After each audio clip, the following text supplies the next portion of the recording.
Herbaceous is a relaxing set collection game with a push your luck element designed by Steve Finn and produced by Eduardo Baraf with charming artwork by Beth Sobel. 1 to 4 players will compete to pot their herbs in the best way possible and gain the greenest thumb of them all. The game plays in around 20 minutes.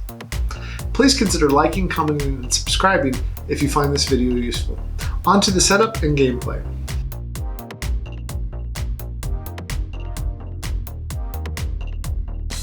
Each player will receive 4 container cards. The back of the card is the player's color. You can also take the private garden marker in your color at this time. Shuffle the herb cards and special herb cards into a deck of 72 cards. The special herb cards are mint, chive, and thyme with the 1, 2, and 3 respectively shown on them. After shuffling, you will remove cards depending on your player count. In a 4-player game, you use the whole deck. In a 3-player game, remove 12 cards at random. In a 2-player game, remove 24 cards at random from the deck. Place the deck face down as a draw pile. The area in the middle of your play area will be reserved for the community garden. The area in front of each player will be for their private garden. Each player will place their private garden marker and their color between their private garden and the community garden. The herb biscuit card will be placed to the side of the playing area. The player who most recently cooked with or planted herbs is the starting player and takes the first turn. Play proceeds clockwise, with players taking turns until you reach the end of the game. Each turn, perform the following steps. Step 1. Pot herbs. This step is optional and won't happen the first turn. Choose one of your 4 container cards. Collect a set of herb cards specified by the chosen container card and tuck the cards underneath it. Herbs may be taken from your private garden or the community garden in any combination. Each container card may only be used once per game, per player. The player may only pot 1 container per turn.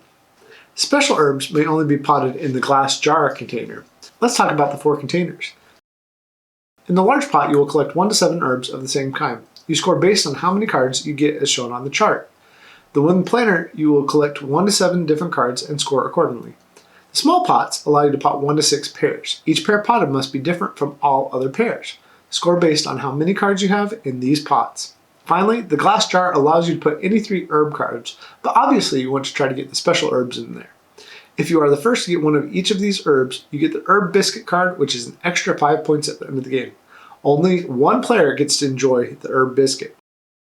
Step 2 of a turn. This is a mandatory step. Plant herbs. The active player draws the top card from the deck and immediately decides where to place it, either the community garden or their private garden. After deciding, the player will draw a second card and place this in the area not chosen. So for example, if I draw a card and place it in the community garden, the next card must go into my private garden. Even if a player has used all of their containers, they will still participate in the plant step. The game will end when the deck is exhausted. All players have collected herbs until everyone has used all of their container cards to pot or can no longer do so. Each container card shows how to score it. Players also score 1 point for each unpotted herb still in their private garden. The player with the most points from containers, plants in the private garden, and the herb biscuit wins the game. If there is a tie, the player with the highest total in their glass jar wins. If there is still a tie, the tied players should break bread together. There's also a team variant of the game, but teammates sit across the table from each other in this 4-player version. Additionally, each player will place 3 cards in the plant step. 1 to the community garden, 1 to their private garden, and 1 to their teammate's garden.